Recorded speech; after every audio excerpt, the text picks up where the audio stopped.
तो इस लोक में दूसरे का मांस खाते हैं, बहुत सावधानी से,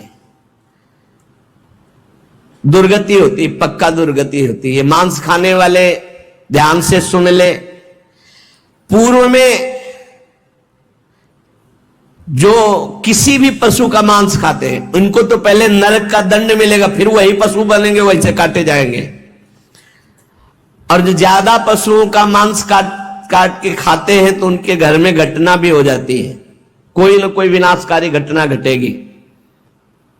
पूज्य श्री भाई जी महाराज हनुमान प्रसाद पोद्दार जी ने एक प्रसंग में बताया कि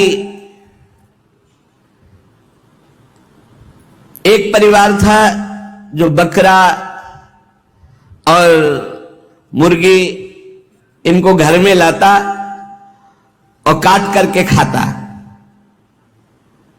उनके 3 बालक थे, एक 4 महीने का था, एक 3-4 साल का था और एक 12 वर्ष का था। वो रोज देखता 12 वर्ष वाला कि ऐसे वो में कर रहा, उसको काट रहे हैं और फिर वो बनाया जाता, खाया जाता है। तो एक दिन अपने छोटे भाई को ले गया, उसकी बुद्धि खराब हुई और वही गड़ासा, और उसने कहा चलो खेलते हैं, पापा जैसे काटते हैं ना मुर्गी वैसे खेलते हैं।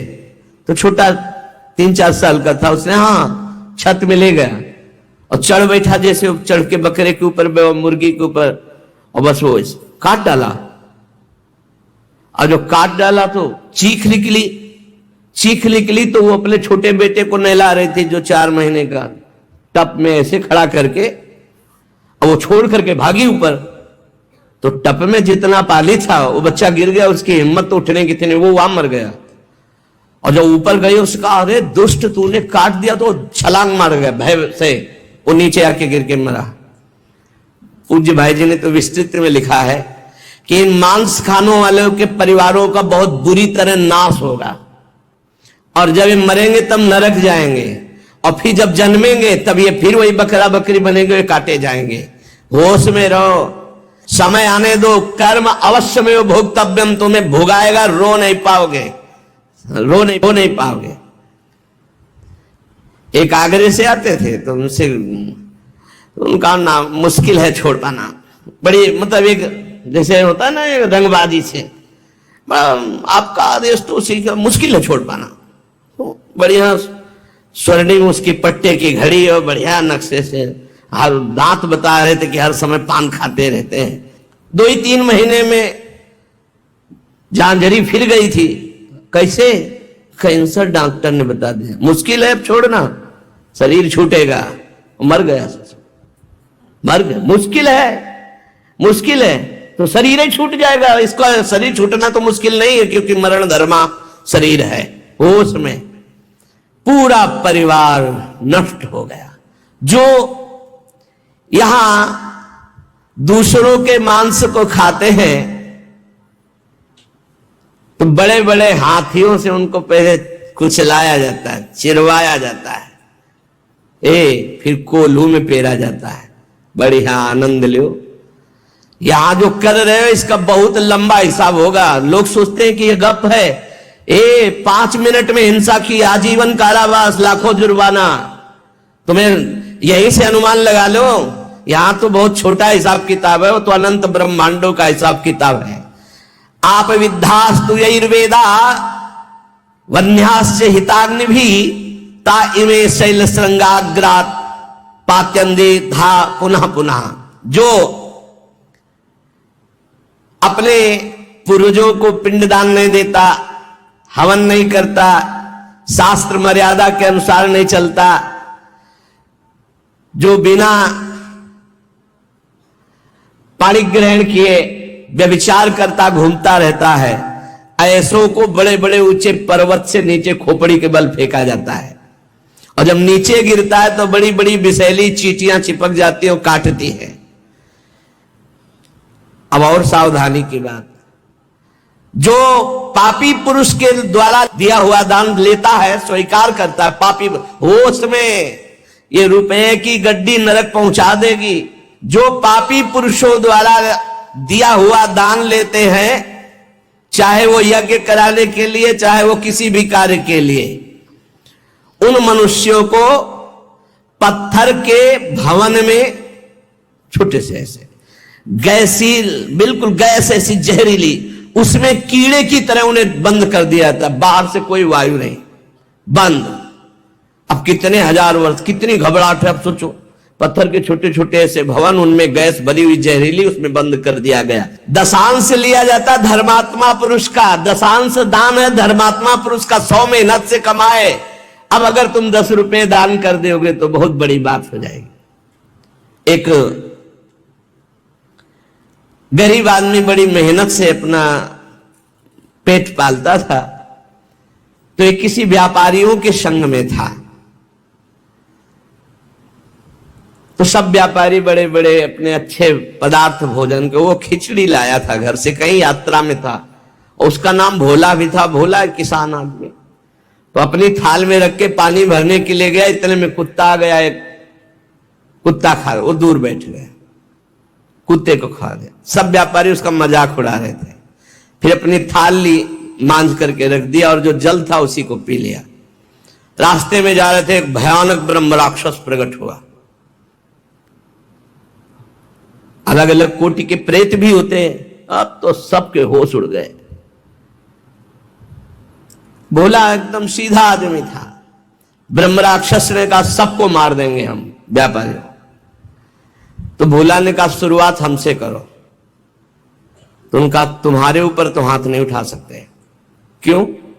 क्योंकि तुमने कभी बेईमानी नहीं की, धर्म से कमाए हो, और आज तुमने इतना बड़ा पुण्य किया कि भूखे थे, अपनी मेहनत की कमाई की खिचड़ी कुत्ते को खाने दिया।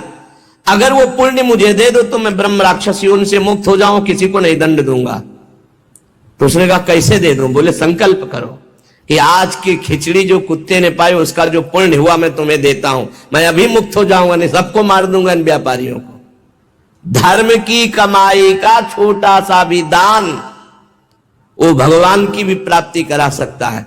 दशांश धर्म के दान को कहा गया है, मेहनत की कमाई का फिर दशांश दान कहा गया। पाप कहीं दान नहीं होता, पाप कहीं दान नहीं होता, उसका विधान फिर ब्रह्म ऋषि बताते हैं आकि आज तक किया, अब कभी पाप नहीं करेंगे, अब क्या करें, तो फिर उसका विधान वो बता देते हैं। ऐसा नहीं कि पाप करते जाओ दशांश देते जाओ तो बुद्धि भ्रष्ट होती चली जाएगी।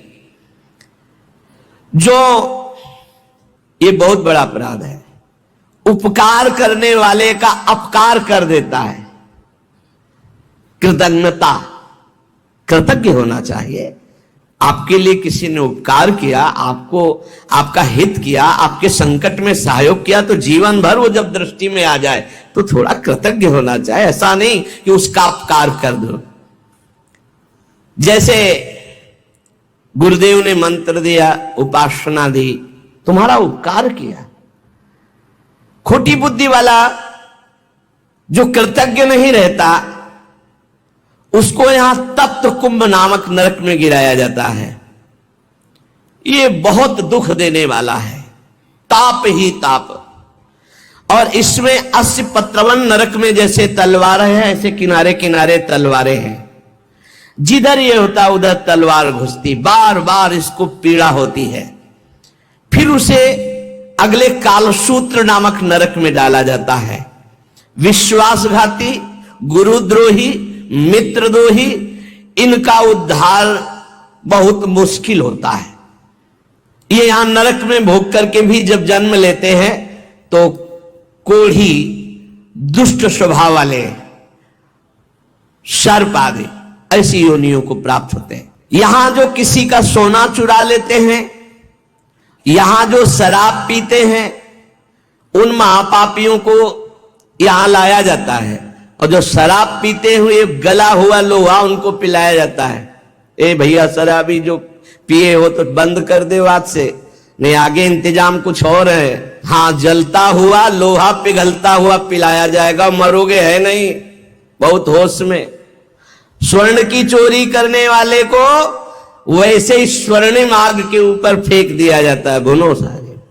यहां कोई मानता नहीं, कहते सब झूठ है, भोगोगे तब पता चलेगा तुम्हें। और ऐसे लोग जब नरक से लौटते हैं तो उनको यहां भारी भारी घृणित बीमारियों से पीड़ित होना पड़ता है। राजन, जो नीच, अपवित्र, पापी पुरुष है, वो जब दूसरों से दान लेता है तो नरक में जो बताया गया वो भोग भोगता है, यहां जन्म लेता है गधे का, गधा बनता है। 2 ईंट देखते रहो आराम से। किसको? जो पतितों से, पापियों से दान लेता है, वो न ऊपर तो सुना दंड, और जब मृत्यु लोक में जन्मेगा तो वो गधा बनेगा। चाहे कोई भी हो, तैयार रहो पीठ मजबूत करके ढोने के लिए भार। जो अधिकारी नहीं है, पतित है, उससे जो पैसे के बल से पूजा करवाता, यज्ञ करवाता है, उस द्विज को जब नरक जाके पहले भोगेगा और फिर लौटेगा तो विष्ठा का कीड़ा होना पड़ेगा। जो पैसे के बल से पतितों को भी, आओ पूजा कर ले, आओ यज्ञ करवा देते हैं तुम्हारी, नहीं, पहले जजमान का परीक्षण होता है, अधिकार होता है। ऐसे द्विज को नरक से लौटने पर विष्ठा का कीड़ा होना पड़ता है। जो अपने गुरुदेव के साथ छल करता है, अहंकार करता है, कपट करता है, उसे पागल कुत्ते की योनि मिलती है।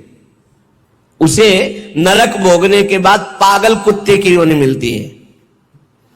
जो गुरु की संपत्ति का अपहरण कर लेता है, मनमानी आचरण करता है, तो उसे यहां यही दंड मिलता है, अर्थात कुत्ते की योनि प्राप्त होती है। जो अपने माता पिता वयोवृद्ध का अपमान करता है, कटुवचन करता है, उसे यहां पक्षी की योनि प्राप्त होती है, जो बीमार रहता है हर समय, पक्षी, कष्ट से युक्त पक्षी की योनि।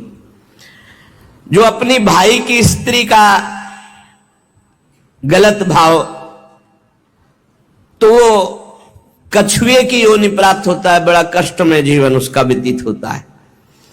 जो यहां अपने मालिक के साथ दगाबाजी कर देता है, वो बंदर की योनि को प्राप्त होता है।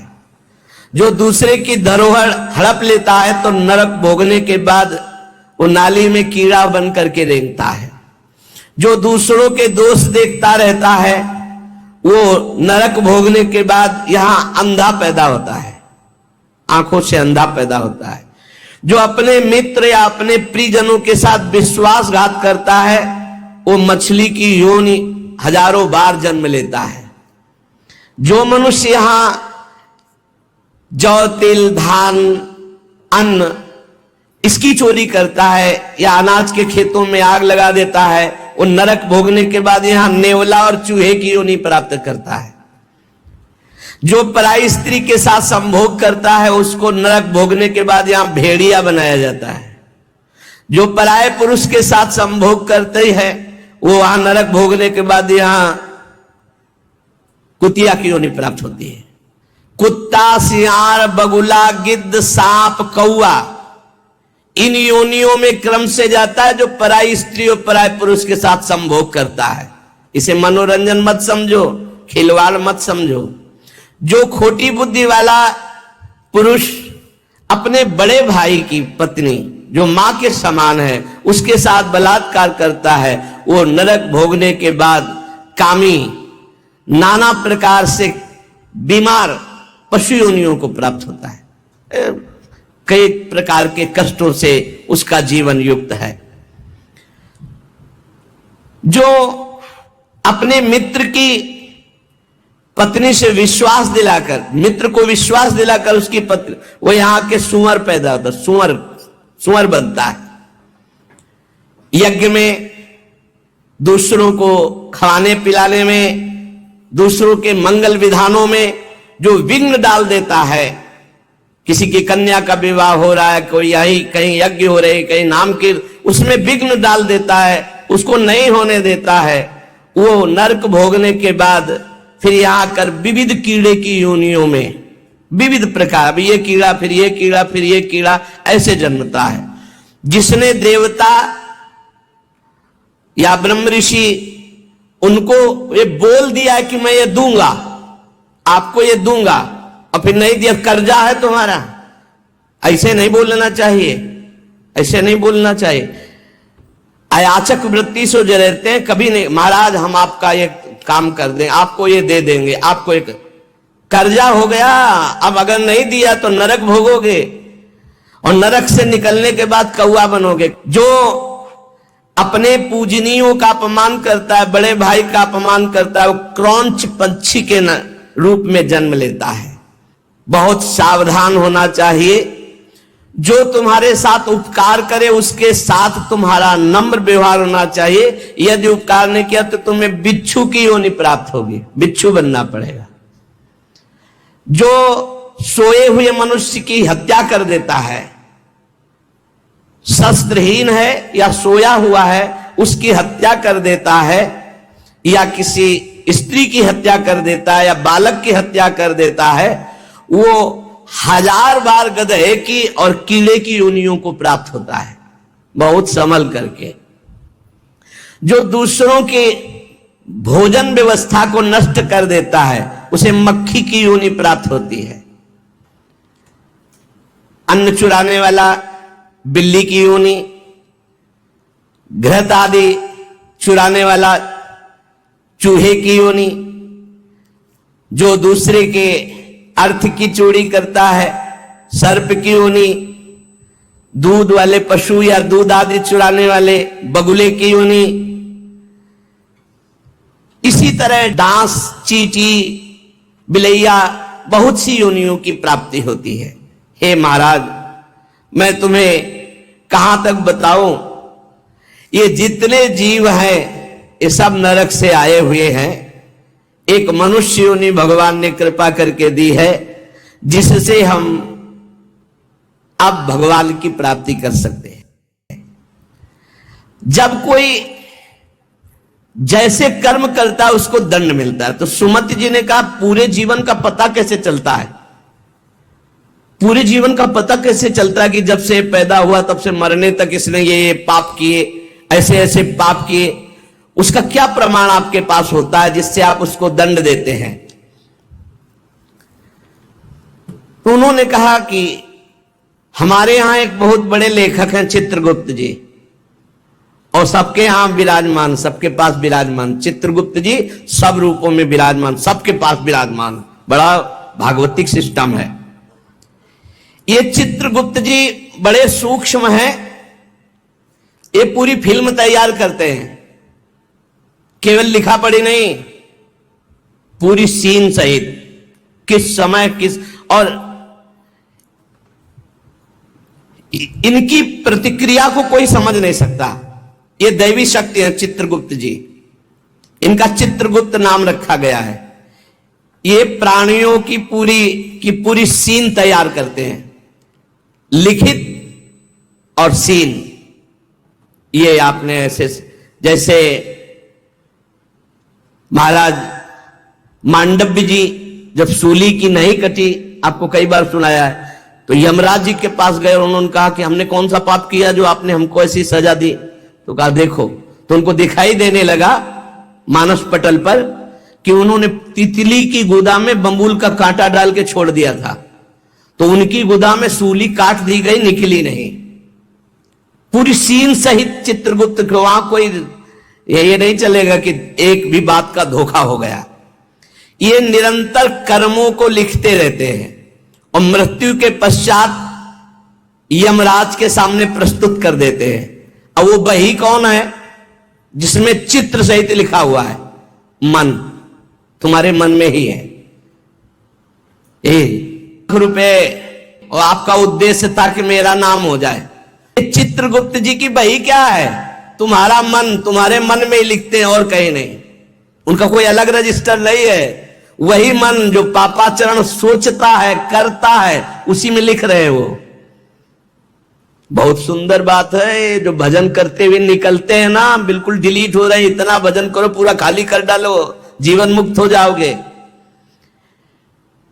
कार्यों का जो भी लेखा जोखा चित्रगुप्त जी लिखते हैं उसी के अनुसार फल मिलता है। ये चित्रगुप्त जी वास्तव में हमारे अंतर मन में लिख रहे हैं बैठे हुए, जो निरंतर हमारे कार्यों का चित्र सहित लेख कर रहे हैं। गुप्त है, उस रजिस्टर को केवल धर्मराज पढ़ सकते हैं, दूसरा नहीं। और चित्र सहित है, इसलिए उनका नाम है चित्रगुप्त। मन रूपी रजिस्टर को कौन पढ़ सकता है? पूरा अनंत जन्मों का, जिसे सुमत जी कह रहे थे 10,000 वर्ष जन्म का मैं देख रहा हूं, तो देख क्या रहा हूं? उसी में है, तुम्हारी चिप में है, मन रूपी चिप में। इन्हें ईश्वरीय शक्ति प्राप्त है चित्रगुप्त जी को। ये सत्यनिष्ठ, कभी एक भी बात व्यर्थ नहीं लिखते, वही लिखेंगे, किसी का पक्षपात नहीं रखते। ये निष्पक्ष हर कार्य भागवती की ईश्वरीय शक्ति से सुरक्षित होकर लिखते रहते हैं। और उस लेखन को, उस घटना को जैसी हुई है चित्र सहित अंकित कर देते, चित्र सहित। कोई चित्रगुप्त की लिखी हुई बात में परिवर्तन नहीं हो सकता। तर्क वितर्क, झूठ, किसी भी तरह की अन्य घूस व्यवस्था चित्रगुप्त से नहीं चलती, क्योंकि वो गुप्त है। वो गुप्त है तो कोई तुमसे परिचय नहीं है, और लिख हो ही रहे बैठे। और उनको कभी शिथिलता नहीं होती कि अब रात्रि हो गई है, सो रहा है, अभी क्या लिखना? नहीं, सोते समय भी तुम्हारी क्या हरकत थी, क्या चिंतन था, क्या था, सब लिखा जाता है, रात दिन का। बाहरी तो पुण्यों को बढ़ा चढ़ा कर दिखाया जाता है, परंतु चित्रगुप्त जी आंतरिक बात लिखते हैं। जैसे आपने बाहरी 1 लाख रुपए अमुक ने दान किए और आपका उद्देश्य था कि मेरा नाम हो जाए, तो वहां लिखा जाएगा व्यर्थ दान, 1 लाख रुपए का, इसका कोई फल नहीं, क्योंकि समाज में तालियां और वाहवाही सुन ली है। चित्रगुप्त जी ने लिख दिया, कुछ लाभ नहीं मिला। और 1 लाख रुपए ऐसे कि कोई जान नहीं पाया, और साधु सेवा, भगवत सेवा, गौ सेवा चुपचाप, किसी ने नहीं जाना। अब वो लिख दिया गया, ये दान इनका सार्थक है। अरे बहुत नाटक होते डोनेशन लेने के, बहुत नाटक होते। गुप्त दान होगा तो चित्रगुप्त लिखेंगे, नहीं तो जीरो, कोई उसका फल नहीं है। ये जो यश कीर्ति माइक से और जो छपवा देते हैं ना, पेपर में भी निकलवा देते हैं, अब जितने पढ़े वो सब डिलीट होता चला गया उनका पुण्य। यही तो नहीं समझ रहे। यहां जो अधिकार पदों में हैं,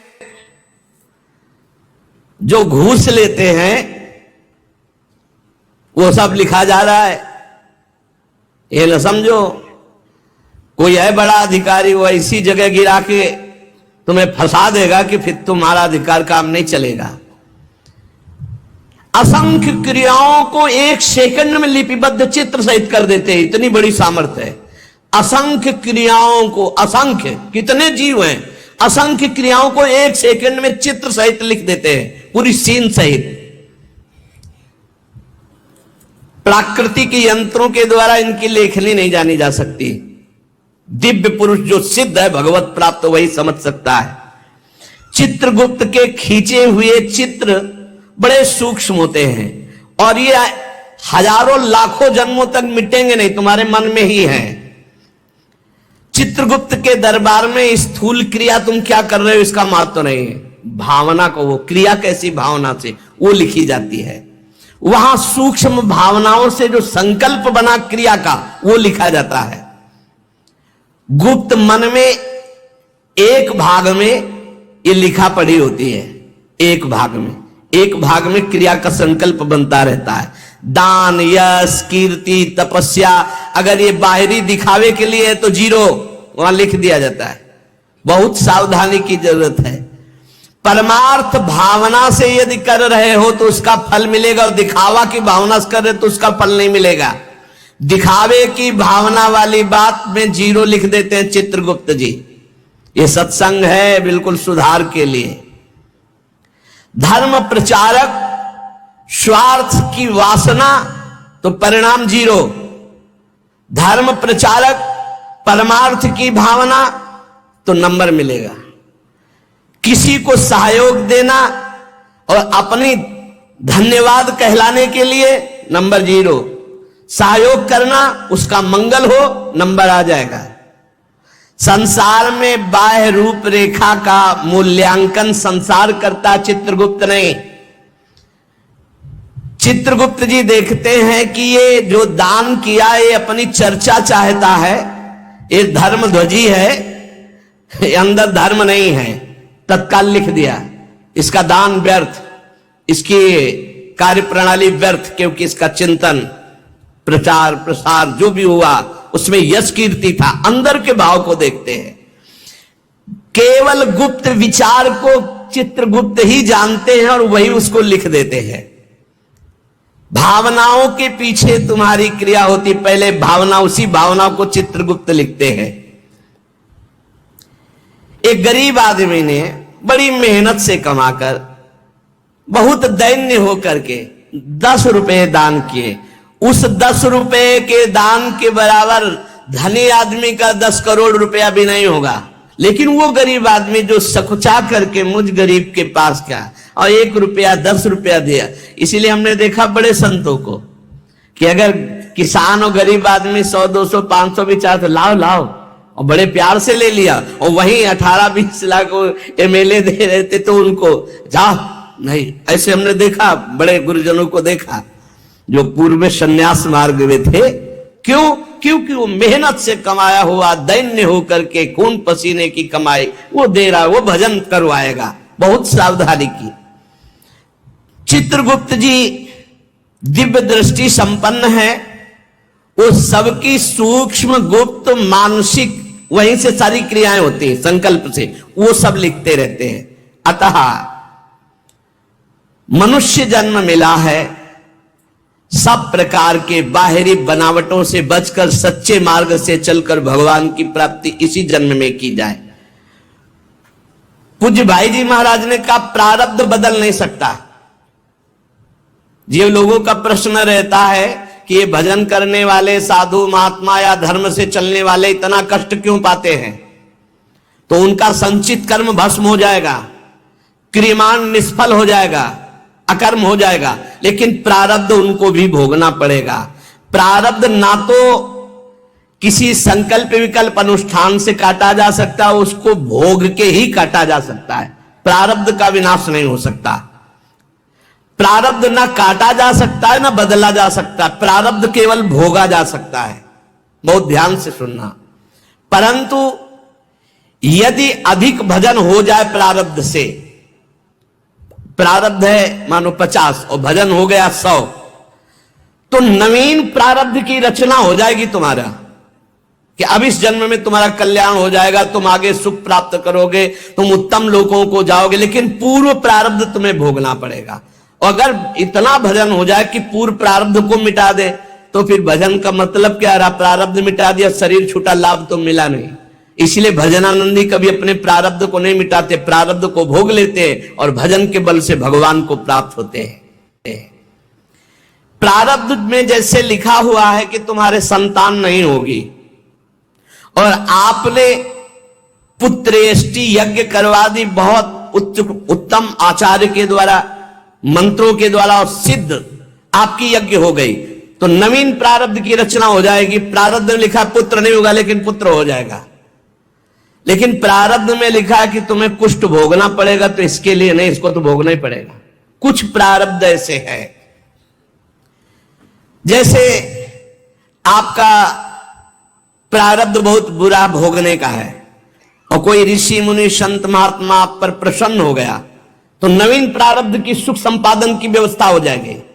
या वरदान दे दे वो, जे आपने बहुत कोई यही तमंगल कर दिया, बड़े सुखी हो, और वो साप दे दे, तो वहीं से नवीन प्रारब्ध रचना हो जाएगी, अब नष्ट होना शुरू हो जाएगा। आपके प्रारब्ध में नहीं था नष्ट होना, लेकिन वो तपोबल से युक्त है, वो नवीन प्रारब्ध रच देंगे, तुम्हारा बुरा या तुम्हारा भला। देखने में बुरा लगेगा, लेकिन आज तक किसी महात्मा से किसी का बुरा नहीं हुआ। वो साप दे दिए हैं, वो उनको किसी भी योनि में भेज दिए, लेकिन भगवत साक्षात्कार करा दिए, संत ते होए न कारजहारी। प्रारब्ध का निर्माण संचित कर्मों से होता है, जो संचित कर्म जमा है। इसलिए भजन करने वाले को चाहिए कि अनुकूल या प्रतिकूल जैसा प्रारब्ध आवे उसे चुपचाप भोग लो, मिटाने की कोशिश मत करो, भजन से भगवान की प्राप्ति करो, संचित भस्म हो जाए, नरकों की दुर्गति से बच जाओ।